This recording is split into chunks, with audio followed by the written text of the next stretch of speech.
Welcome to Combating the Destructive Power of Negativity.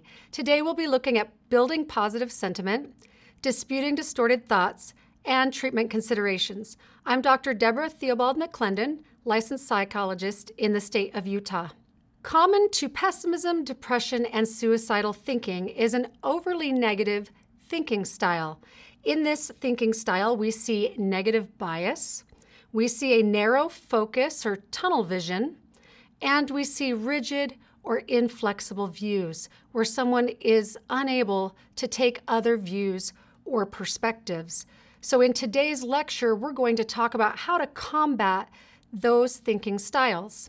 We're going to be looking at increasing positive feelings through things such as exercise, gratitude, and purposely bringing positive sentiment activities into our daily life. We'll then also look at decreasing negative feelings, identifying thought distortions, and then using thought charts as a tool when needed. Lastly, we'll be looking at some treatment considerations, and we'll talk briefly about medication and then also talk about psychotherapy.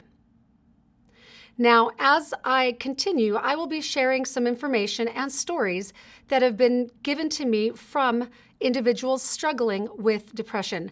Please know that all of these stories and all of this data has been shared with permission, and I'm very grateful to those who have been willing to share their stories with you today.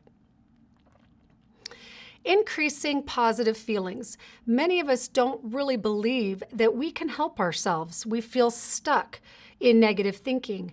However, research has found that we have significant control over our happiness level. One researcher, Sonia Lyubomirsky, in her book, The How of Happiness, found that it was actually 40% of our happiness level. She said this: to understand that 40% of our happiness is determined by intentional activity is to appreciate the promise of the great impact that you can make on your own life through intentional strategies that you can implement to remake yourself as a happier person. So as we are stuck in negativity, the hope of remaking ourselves into a happier person is glorious, and it is possible. So how can we do that? As we look at increasing positive feelings, the first is to exercise. Research shows that exercise may be the most effective instant happiness booster of all activities.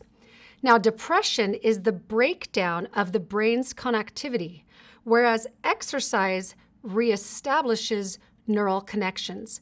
One of the few ways known to increase BDNF, which is brain-derived neurotrophic factor in the hippocampus, is exercise. So what does that mean? It means that it builds and maintains the cell circuitry, it protects neurons against cell death, and it creates new neurons. Exercise also appears to increase and balance all of the neurotransmitters that are targeted by antidepressants. For example, it elevates levels of norepinephrine, waking up the brain and improving self-esteem. It boosts dopamine, which affects motivation and attention, and it regulates serotonin, which is important for impulse control and feelings of serenity and hopefulness.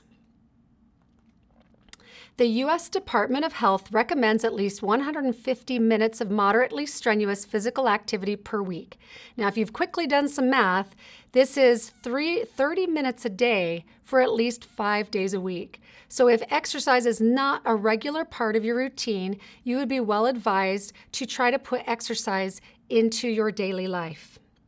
Now, another way to increase positive feelings in your life is through gratitude. Sonia Lyubomirsky in The How of Happiness outlines how gratitude is helpful to us.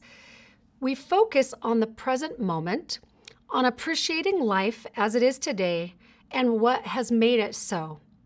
So gratitude helps us in several ways. First, it's incompatible with negative emotions. For example, it diminishes anger or bitterness. It promotes savoring of positive life experiences, and it bolsters self-worth and confidence. It also helps to cope with trauma and stress. So when you are more grateful, traumatic memories are less likely to surface for you, causing you distress. Gratitude encourages moral behavior such as kindness. It builds social bonds, and it prevents taking good things for granted. So each of us, whether we struggle with negativity or whether we're watching this to help a family member, each of us can benefit from making a greater effort to express gratitude in our daily life. Now, Martin Seligman is the father of a branch of psychology called positive psychology. Positive psychology studies healthy people and tries to find ways to help them to thrive, to be even more productive and more excited about their life. He studied 2 formal gratitude exercises, and I'd like to tell you about those. The first is the gratitude visit. In this exercise, you are to write and hand deliver a letter of gratitude to a person who has been particularly kind to you in your life, but perhaps you feel that you haven't properly thanked them. You can see how that can boost some positive feelings as you first write the letter, thinking about those positive experiences, and then you meet them in person to hand deliver that letter. You've now engaged with them in a positive activity. This exercise in Martin Seligman's research caused large positive changes for 1 month. Now, a second formal exercise that he studied was to have someone record every night for 1 week 3 things that went well each day and their causes. This exercise increased happiness and decreased depressive symptoms for 6 months. That's a very significant finding. He did some additional research after this original study and found for those particular research participants that they had better results when they only did the activity once per week rather than doing it every day. So I share that with you because some of you may benefit from an entirely different timetable than what the researchers have studied. Experiment and do what works for you. So for example, when I learned about this research many years ago, I applied this to my own life, and yet I modified it to work for me. I knew that a once-a-week format wouldn't work for me. I would do it maybe once or twice, and then I was sure that I would just drop it. I knew that for me to make it a lifestyle habit, I needed to do it every day. So I decided to write down every day the things that made me happy. So I modified the original exercise from things that went well and writing about their causes, and I just wrote down anything that brought me joy, peace, happiness, made me smile, made me laugh. And I actually limited my writing to 1 line on a Word document. I just did a bulleted list, and this was short enough that I kind of ensured that I would continue to do it long term. And certainly I have done this exercise off and on for decades now. Now on the screen here, you see some examples of things from my gratitude list. And what I would like to point out to you is some of these things happened to me. So for example, the third one down, my son spontaneously told me that he loved me when I held him this morning. But some of these other items on the list are things that I created for myself because I knew that they would bring me joy. So the very first one is a good workout. I love to exercise. And as we talked about, exercise is an instant happiness booster. That morning, I stole some cuddles from all 3 of my toddlers. I have 5 children. The last 3 are each a year apart, which has made for some very exciting times in our family.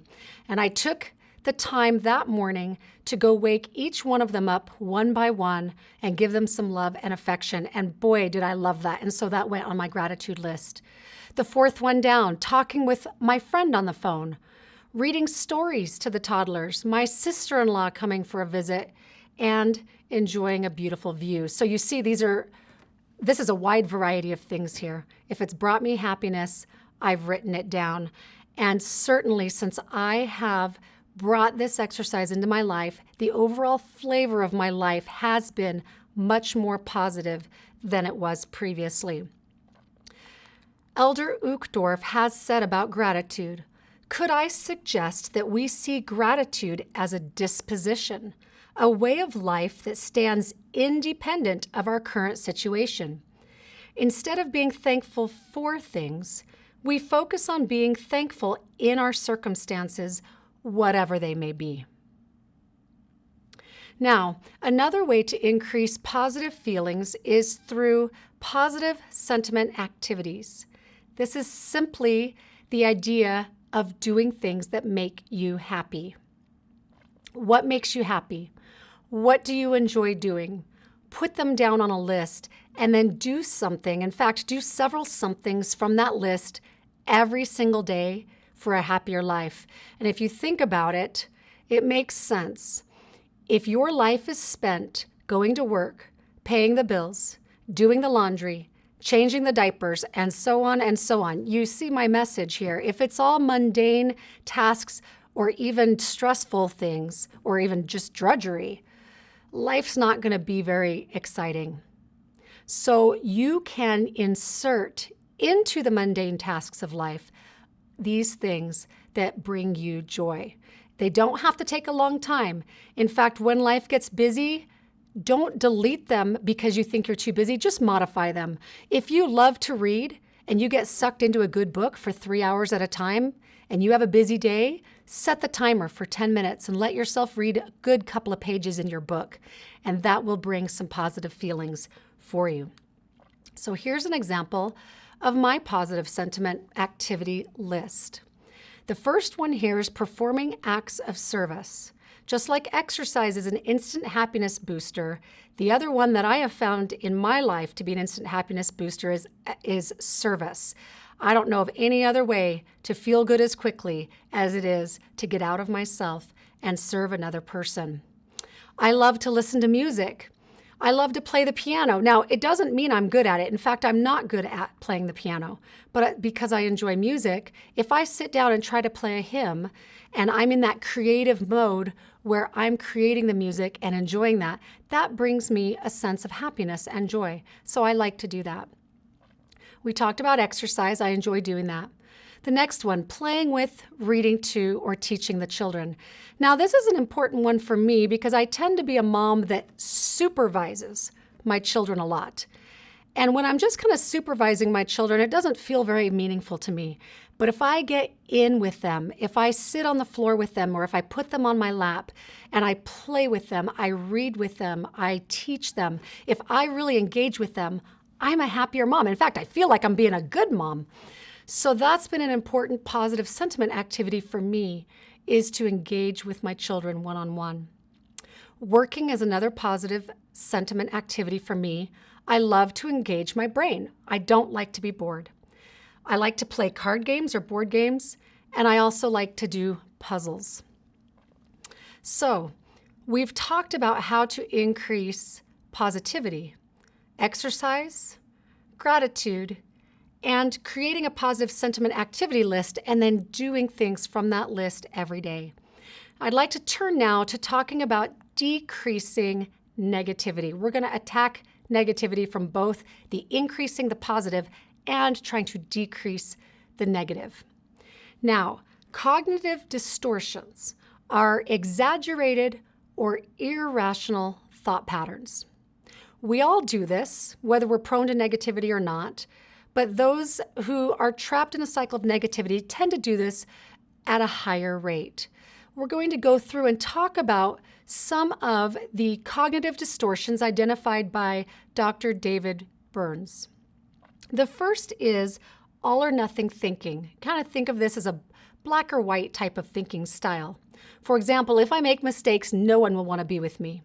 Or a college student may miss a question on a test and feel like they failed, even though they maybe still got one of the highest grades in the class. Now, I discovered earlier in my marriage that I was prone to a little bit of all or nothing thinking when I wasn't particularly too happy with my husband. And I felt like he was doing something that he did all the time. In fact, I would say, "You always," and then I would follow up with whatever I thought he was doing that was irritating to me. And one day I realized that was all or nothing thinking. It was a distortion and it wasn't accurate. In fact, if you think about it, you can understand why. As imperfect mortals, do we really always do anything? We don't. We're just too inconsistent. So what I was able to do just by identifying the distortion, I was able to scale back and replace always with you sometimes, or you often, or you frequently. Even saying frequently or often still scaled back the negative emotional intensity from the word always. And by doing that, I was able to engage in the conversation in a healthier way rather than continuing in an accusatory manner by saying you always. So to say you sometimes do this and it bothers me is very different than saying you always do this to me. So you can work to become aware of that, as we all struggle with all or nothing thinking to some degree. Labeling is another cognitive distortion. Instead of evaluating our performance or something that we did, we evaluate ourselves and our worth as a human being. So instead of saying, I made a mistake, we might say something like, I am such a loser. And that becomes so damaging. If you are a loser, are you giving yourself an opportunity really to be anything else but? And as we label ourselves negatively, it does not motivate us to make positive changes. So instead of labeling, you can describe behavior. Maybe it wasn't my best moment and I could do this better next time, is a very healthy approach compared to labeling, I blew it, I'm a loser. Here's another cognitive distortion. This one is called emotional reasoning. In emotional reasoning, you reason from how you feel. So a common one in depression is, I feel hopeless, so it is hopeless. A common one in obsessive compulsive disorder scrupulosity is, I feel unworthy, so I am unworthy. We have a lot of feelings, and yet those feelings are not always accurate of the facts around us. So if we are reasoning solely from an emotional place, disregarding the realities around us, we will be in trouble. Another cognitive distortion are what we call should statements. This is when we're criticizing ourselves or others, and it might not just be the word should. It can be should, ought, must, have to, etc.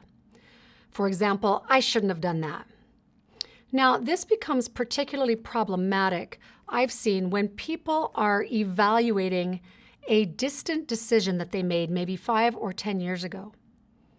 And they're saying, I should have known better. I shouldn't have done that. Let's think through that. Really? Today, as you stand there looking at that moment with 5 or 10 years experience more than you had 5 or 10 years ago, and knowledge, are you really going to impose upon your past self that they should have had all of those years of experience and knowledge back then, right? Perhaps that got a little confusing, but I think you hear me and understand that that is distorted. It is not possible to know 10 years ago what we know today. So instead, we acknowledge perhaps the choice might not have had the best outcome, but I did the best I could at the time. Another cognitive distortion is magnification or minimization. One goes one extreme, one goes the other. You either blow things way out of proportion or you shrink their importance. Another distortion is jumping to conclusions, and there are 2 negatively biased options here. Mind reading is when you assume people are reacting negatively to you when you have absolutely no evidence. And fortune telling is arbitrarily predicting things will turn out badly. Now, do you see that negative bias that we talked about at the beginning of the lecture today?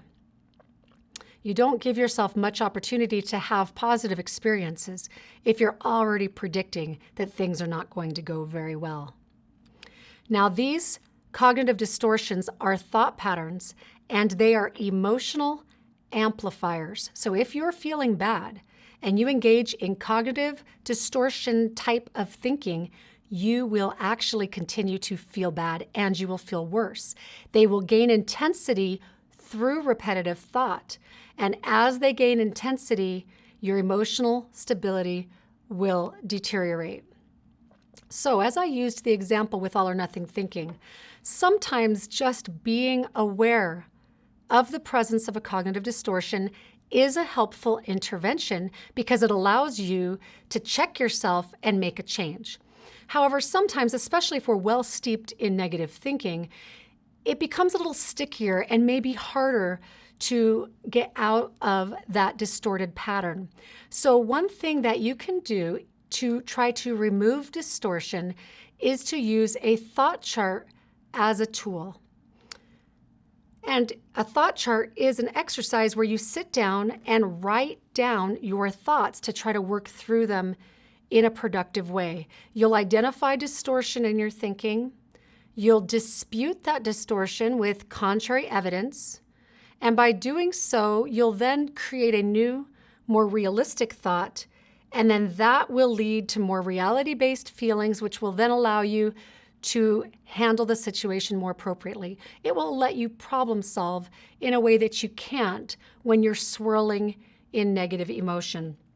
What I'd like to do is show you an example of the thought chart that I use with my clients. Now, if you do an online search for thought charts, you'll find many examples. This is a common tool used by therapists everywhere. This just happens to be the format that I have chosen to use with my clients. The first, column A, is the activating event. What happened that triggered your negative reaction and downward spiral? And you simply describe the event here in column A. In column B, you record what your automatic thought or belief was about that event. This tends to be wrapped in distortion. And because of that, if you look at column C, which is consequences to having that thought, the consequences tend to be fairly uncomfortable and negative. The consequences can be both behavioral and emotional. So consequences can be, I felt angry, I felt sad, I cried, I punched the wall, I isolated from my friends. These are consequences that people with negative thinking experience all the time, and yet they're not positive. They're not welcome, but they're stuck in this pattern and don't know how to change this. So columns A, B, and C reflect the life that they're already living. That is simply a description of what is currently going on. So therefore, it's actually the easier part of the chart to complete. Column D, we record disputes. We are being a detective about why the thought in column B is distorted. Why is it not 100% true? And then we are writing down this very specific evidence, and we are writing down as many pieces of evidence as we can come up with from as many different angles as we can. If you were to go into a court of law, you don't try to convict somebody with one piece of evidence. You try to build a comprehensive, rich case. And that is what we're doing here to convict column B and say, you are not correct. Now, once you've gathered evidence, you want to try to come up with a new thought that you can literally use to replace the distorted thought in column B. And that's what you do here in column E, the eliminate column. We are eliminating the distortion from the automatic thought in column B. This may be a summary of all the types of ideas that were put into column D for those disputes and capture the flavor of what that message is. As you go through the disputes and eliminate the distortion and create a new thought, it generally produces fairly significantly different feelings than the types of feelings recorded in column C. So we record here in column F the new feelings, and then what are we going to do about it? Yes, you feel better, but now we want to align your behavior with your values and go out and do something that is healthy. So the G column, go and do, allows you to problem solve and decide the things you need to do to approach this situation in a healthy way. Now, I've talked through that fairly quickly. I'm going to show you 2 examples so that you can see how this chart is used. And again, this chart shows you A, B, and C. This is the description of what's already going on for the client before we try to make any therapeutic change. This particular client was a young teenage girl who came to therapy and used her time very well, but was not using her between session time to work on her therapy. So we wrote down here in column A her activating event as not putting effort into therapy outside of session and not doing therapy homework. Now, the interesting thing about column B, these beliefs that trigger so many negative consequences, oftentimes people don't even understand what their beliefs are. They're unexamined. So the thought chart helps people slow down and consider what it is that they really believe. And this young lady was surprised when she realized what she believed. If I'm depressed, I don't have to work or make effort to take care of myself. I don't have to work hard. And listen to this one, parents. My parents don't expect as much. So that was holding her back from getting better. The consequences of this, miserable. Won't set, work on, or reach goals. Won't become my best self. Isolate myself and miss out with friends. And my parents are sad because I'm not doing very well. So what did we do to try to create some therapeutic change for her? We looked at some evidence and we put this in column D. Here's some evidence that she came up with, and there's only about 4 here. My challenge to you would always to be to come up with as much evidence as you can, so much so that you'll actually have to flip your paper over and write on the back. Just do your best. Some situations will have smaller lists. Some situations may have larger lists. But just do your best to be as comprehensive as possible. So here's what she came up with as disputes to those automatic thoughts. Depressed or not, I still have to do certain things to live. I can't get out of everything. If I don't work at it, it will get worse and I will have a bad quality of life. And then she also came up with, what a waste if I don't do anything with my life. And certainly it would be. So it's important for us to be able to make these changes. So to eliminate the distortion for her, she came up with 2 thoughts that were related to each other, but just slightly different, that she could use to replace the thoughts that she had recorded in column B. I still have to have a life, and it will be easier if I am healthy. Amen. Life's a lot easier when you're healthy. She also came up with, if I am healthy, it won't take as much effort to take care of myself. And that is true as well. So the new feelings, she felt motivated, pumped, ready to kick it and to be healthy. So what was her go and do that she resolved on? Number 1 was to do therapy homework, which was my concern as her therapist. She also decided on a couple of other things. She decided she needed to start exercising. She needed to go to school more frequently, and she needed to also do her school homework, not just her therapy homework. Now, let me show you another example that's pretty different. This is from an adult woman in her 50s. Her activating event was, my daughter has left the church and divorced her husband. Her automatic thought in her B column was, everything is shattered. Can you just feel the weight of that thought? Now, she was able to identify that that thought fell into the category of what? All or nothing thinking. That's black or white thinking. So by identifying that distortion, it can help her to dispute it.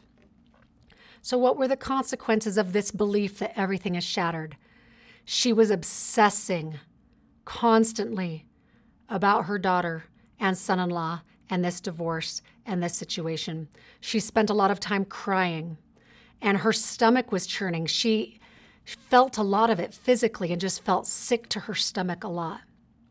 So as we worked together, she came up with quite a few disputes to help her to address the all or nothing thinking of the statement, everything is shattered. So perhaps she would need to examine what's not shattered, right? So here's what she came up with. My daughter is on a journey and it's not over yet. I used to be there, but I'm in the church and have goals now. Some people that leave the church come back to the church. Yet we also talked about what if she doesn't? So here's a dispute. Even if she is not in the church, she can have a good life. She is healthy. She still has her career goals and her college education. That was important for her to recognize. And she also recognized it could be possible to maintain a relationship with my son-in-law. So did she have evidence that proved that the statement, everything is shattered, was not true? Yes, she did.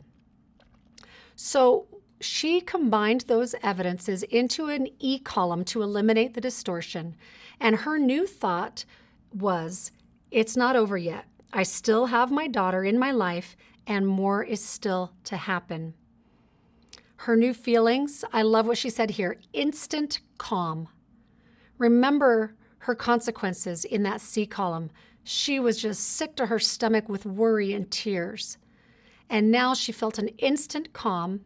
And because of that calmness, she actually had some mental clarity as well. And she recognized her unhealthy motivations, that she was thinking all about herself rather than even thinking about her daughter and son-in-law.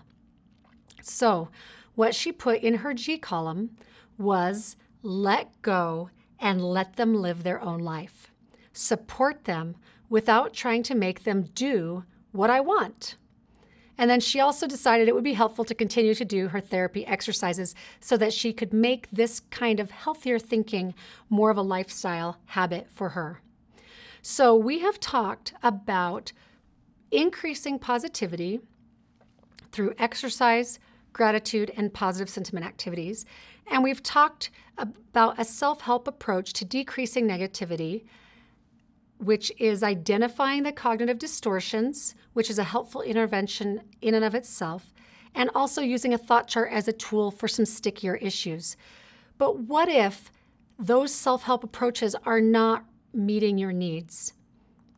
Jeffrey R. Holland has said, if things continue to be debilitating, seek the advice of reputable people with certified training, professional skills, and good values. Be honest with them about your history and your struggles. Prayerfully and responsibly consider the counsel they give and the solutions they prescribe. And he continues, if you had appendicitis, God would expect you to seek a priesthood blessing and get the best medical care available. So too with emotional disorders. Our Father in heaven expects us to use all of the marvelous gifts he has provided in this glorious dispensation. So we're going to talk about how you can seek assistance from both medical providers and psychological mental health providers. So the first is to get a physical examination. Why would we do this? We want to rule out that there's a medical problem that may be creating your distress. There are medical issues that create symptoms that mimic depression, such things as hypothyroidism, hypercalcemia, which is too much calcium in the blood, vitamin D deficiency, and diabetes. The idea here is brain tumors don't respond to talk therapy. And what do I mean by that? You may find the most wonderful therapist that you feel is so helpful to you. But if you have a medical condition, that therapist is not going to talk that medical condition out of you. So please go to a medical provider and make sure that you are physically healthy. Now also you can seek psychotropic medication from a medical provider. Now for mental health issues, I would advise, if possible, to go to a psychiatrist rather than a general practitioner, as the psychiatrist is the expert in the intersection between the medical field and mental illness. However, sometimes psychiatrists have very long wait lists and there aren't as many available. So sometimes you will use a general practitioner, but if possible, try to use a psychiatrist. Medication works by reducing physiological arousal. I've had clients report that it gives them a rest from anger. It helps them to stop crying all the time. These are important types of improvements that can help people to prepare for therapy and improve their ability to function. However, please be advised that medication is not a cure. It will only work while you take it. So as a psychologist, of course, my bias would be to recommend that you also seek the help of a qualified mental health professional so that you can attack your situation from both sides. Now, with medications, there's always an issue of medical compliance. Do you take the medication as prescribed? Oftentimes, antidepressants have side effects that are not desirable for people. So the selective serotonin reuptake inhibitors are the popular antidepressants of our day. They're generally well tolerated. However, they are known for having sexual side effects, which people don't like and will often stop taking their medication because of that. So just be aware that medication can create some improvements for you, but can also create some problems as well. Now, one study was done in 2010 where they conducted what's called a meta-analysis. A meta-analysis is when researchers take quite a few studies that have been done that are all related to the same topic, and they statistically summarize the findings of these studies to pull out the nugget of truth that we can take from all these studies. So instead of just counting on one study to give us a conclusion about what we should do, we summarize many studies. Their meta-analysis focused on the benefits of antidepressant medications, and this is what they found. The magnitude of benefit of antidepressant medication compared with placebo increases with severity of depression symptoms and may be minimal or non-existent on average in patients with mild or moderate symptoms. For patients with very severe depression, the benefit of medications over placebo is substantial. So in layman's terms, if you have mild or moderate depression, medication may not be all that useful for you. However, if you have very severe depression, medication could have a substantial impact on your well-being. Now, everybody responds to psychotropic medications differently, and nobody is going to be able to tell you how your body is going to feel. And so it's often a trial by error process. I have had clients benefited, and I have had clients who have not been benefited. Here's one story just to give you a flavor of somebody who was desperately trying to find an antidepressant medication that would help her. She said this: I have struggled with depression all of my adult life. I am now 74 years old. I have been to a psychiatrist many times, and I began trying antidepressants about 30 years ago. Whenever a new antidepressant would come on the market, I would be hopeful that this new thing would be my answer for depression relief. Each time I would try something, I would have side effects that I felt were more miserable than the depression itself. There were about 3 or 4 over the years that I actually stuck with for about a month, but I ultimately gave them all up. Some of them I even tried more than once, but they just made me feel too awful. I was always looking forward, hopefully, to something new that would be an answer to my prayers, so you can feel her desperation. Now, something I'd like to comment on is that she stuck with them for about a month. She was really struggling with the side effects, and so she stopped taking them. However, most antidepressant medications take 6 to 8 weeks to even reach therapeutic dose. So if you've taken them for 2 or 3 weeks, you are not getting the benefit that it may be able to provide for you. And it might be helpful to stick with it until you can reach that therapeutic dose to make sure the impact that it will have for you so that you know the right decision to make. Now, if you decide to seek for a therapist to engage in psychotherapy, sometimes people struggle knowing what kind of therapist to even choose. Be aware that they all have different levels of training, different focuses, but they all generally do counseling. If you look for a master's level clinician, you'll find your LCSWs, which are licensed clinical social workers. That's a common degree. Or you'll find your marriage and family therapists, professional counselors or clinical mental health counselors or others. They each have their own specialty. For example, the social workers are looking at daily living problems, whereas the marriage and family therapists are focusing on the relationships and how that system of the family is impacting mental health. Nevertheless, they all do general counseling. Now, if you look to a doctoral level clinician, these will have PhDs or PsyD degrees. They have expert training in mental illness and its treatments. They have high levels of experiential hours and mental health research.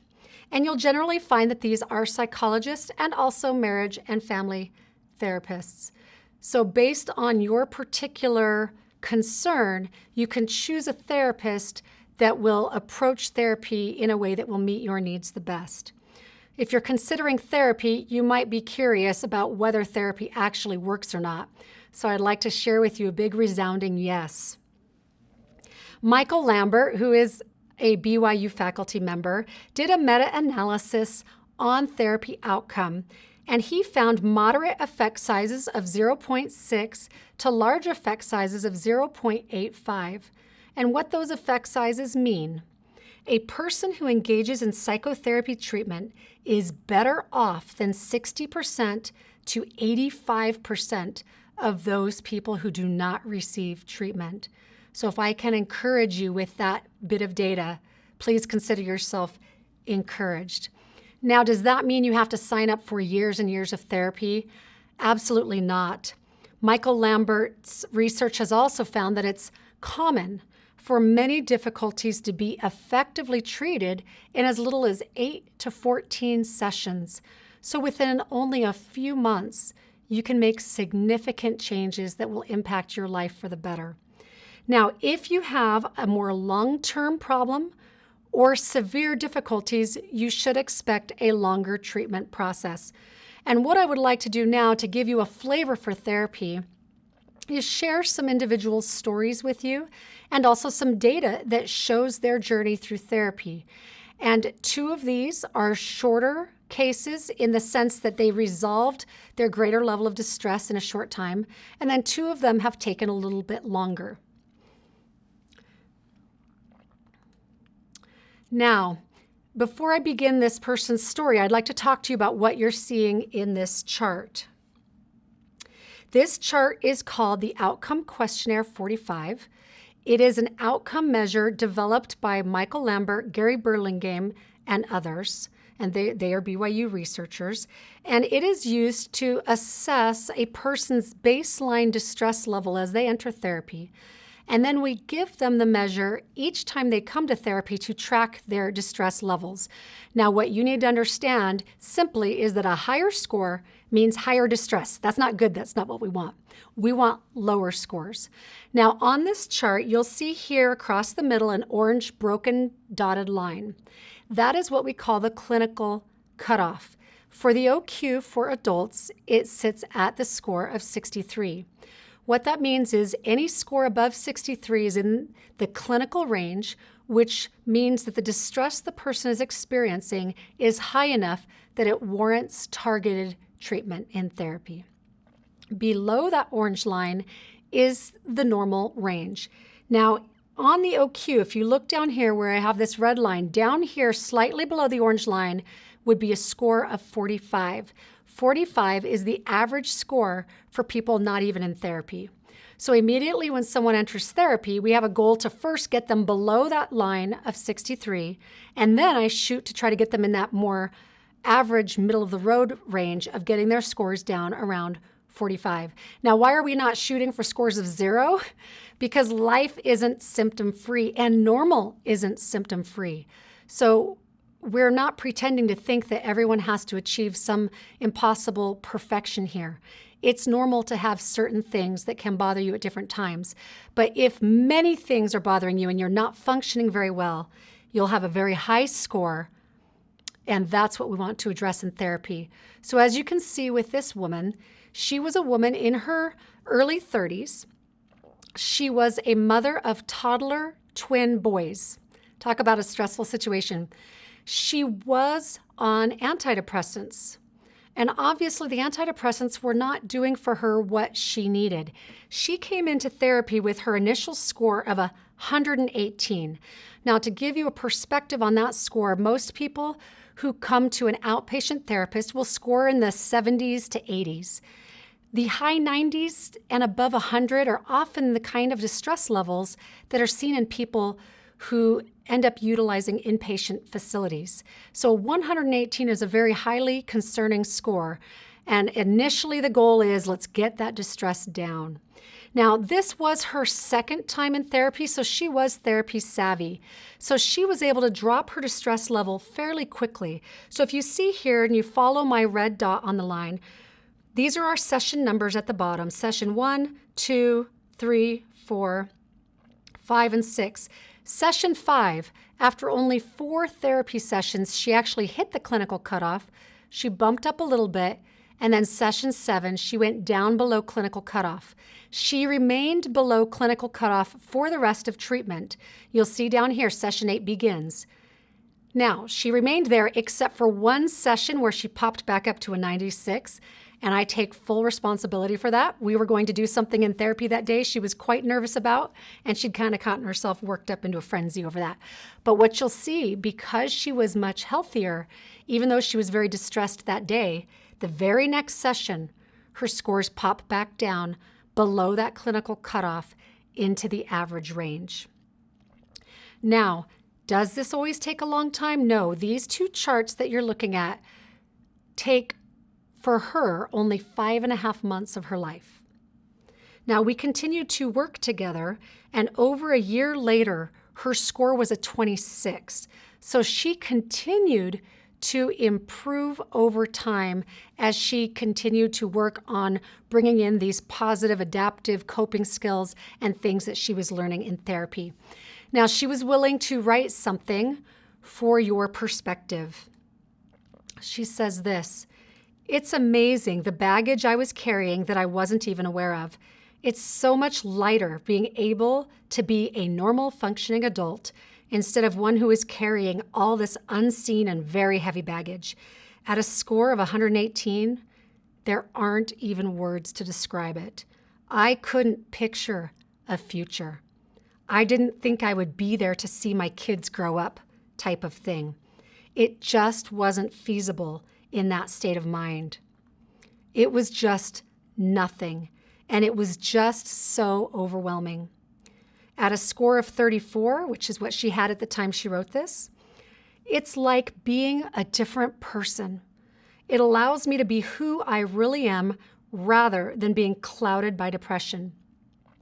I am actually enjoying being alive and actually enjoying being a mom and enjoying everything I never thought would be possible for me to enjoy ever again." And what I'd like to comment on briefly, she changed. Her circumstances didn't change. She was still a mother of toddler twin boys when her scores dropped into this lower range. Let's look at another story. As I attended BYU, the stress of school was too much, and I began the habit of cutting myself and began to entertain suicidal fantasies. I was in a very dark place. Loving friends suggested that I seek professional help. I was nervous to see a therapist because in my mind you were quote-unquote crazy if you went to therapy. But I went anyways and will forever be grateful that I did. That decision changed my life and probably saved my life too. I began my journey through therapy. It was hard and painful to work through things, hard things. I had been hurt as a young girl, and a lot of my issues seemed to stem from that experience. As my chapter at BYU closed, I felt I was in a better place, concluded therapy, and continued on in my life. And then she says this, "A few years went by, and I began to feel like I'd benefit from therapy again. I once again began a journey, this time working on deeper feelings I had not previously discussed in therapy. I worked hard for many months. The darkness I felt was replaced with much light, peace, and joy. My mental health has been outstanding for years now, and I credit that to the work I did in therapy. It was work, but worth every effort." So I'd like to show you her outcome questionnaire charts. She began therapy here at session 1 at a score of 72, went up to 79. Session 3 dropped to about 62 and then went up to 87. And it's normal for people to bump around, right? We got to deal with life as well. And then as you see, as she came in for session 6, after 5 sessions, her score was a 45, which is the exact average score for somebody not in therapy. And then look at what her scores do. They never again even come close to that orange clinical cutoff line. This particular chart covered 5.5 months. Because of the distance for her to travel to come to therapy, we did not meet weekly. So those 9 sessions happened over a period of 5.5 months. Now, if you look at this second chart, it begins at session 16. So I've skipped portion of her therapy, but all of her scores have remained low. And if you look at this chart, she hovers here along the very bottom of the chart. Session 16 a 25, session 17 a 16, and so on. So when she says she enjoyed outstanding mental health, I would agree that this represents someone who is experiencing outstanding mental health. Now, this chart on the bottom, because she was doing so well, we stopped meeting regularly in therapy. But every time it was convenient for her, she made an appointment to meet with me. So this chart right here at the bottom from session 16 to 25 covers 2.5 years of her life. So she continued to hold herself accountable to make sure that she was making her therapy progress a priority. She wanted to keep what she had gained. Now, for our third story, this is a married woman in her 50s, and this was her first time in therapy. Now, this is someone who had longer-term issues, and so it took her longer to get to a place where she could get below clinical cutoff and enjoy some relief. So you see here at the beginning, her scores 99 and 98, so very high distress. Our clinical cutoff is all the way down here. And then you see here, as she goes towards session 8, 9, and 10, her score starts to drop significantly. But if you look at sessions 11 through 20, she kind of bounces around in the 70s and 80s for quite a while. And then at session 21 and 22, she remains at 78. And then at session 23, she goes below that clinical cutoff at 60. For 7 sessions, she hovers here around the clinical cutoff, going below, going above. And then what you see here at session 30, it drops to a 43. Her scores since that time have remained below clinical cutoff at a score of 37 and 53. These charts cover 10 months. 10 months of her life is all it took for her to go from 98 and 99 to scores of 37 and 53. And here's what she had to share with you. I was raised with alcoholic parents. My parents' abusive, toxic behaviors caused crippling fear, loneliness, feelings of abandonment, and anger. I began drinking alcohol and taking drugs at a very early age. At the age of 18, I wanted to end my life. I eventually got sober and married and had a family of my own, but I became a complete control freak, which caused me to smother my children. I always felt fear that my husband and daughters would abandon me. At age 51, I hit an all-time low. I found I couldn't cope with life's problems and suffered with deep depression, fear, loneliness, emptiness, anxiety, eating disorders, and a whole host of other toxic behaviors. I knew I had to face my demons and stop my frantic behaviors. I decided I needed therapy. I wanted to be normal, but I had no idea what normal looked like. Over the course of therapy, I saw improvements in my way of thinking and behaviors. And then one day, I realized that I had not felt empty or lonely for a long, long time. Something I had never imagined possible. I started having self-confidence and love for myself. I learned how to let go of trying to control others. When my old feelings and negative thoughts creep in now, I know how to handle them in a healthy way. I have found tools to help me think and behave differently. My life has changed completely for the better, and now I have hope for my future. And I know hope is something that many people that struggle with depression do not feel. Hope is possible. And I'd like to conclude with one more client story that covers a long view. so that you can see how this might look for someone over quite a few years. By the time I realized I needed professional help, I was in pretty big trouble. I had no appetite. I hardly left the house. I had horrible insomnia and no energy or motivation. The only emotion I could feel was anger, and it colored every thought and action in my life. I isolated myself. I had no desire to go to school, despite enjoying learning. I was manipulative with acquaintances. Somewhere, I looked at myself in the mirror and didn't recognize what I saw, and it scared me. My life felt out of control. If you were to look at me now and compare me to where I was when I started therapy, you would probably see two different people. Therapy didn't just make me feel better, it helped me regain control of my life. Instead of coasting through my schooling, I find myself enjoying learning and anticipating going to class. I'm making long-term goals and achieving them.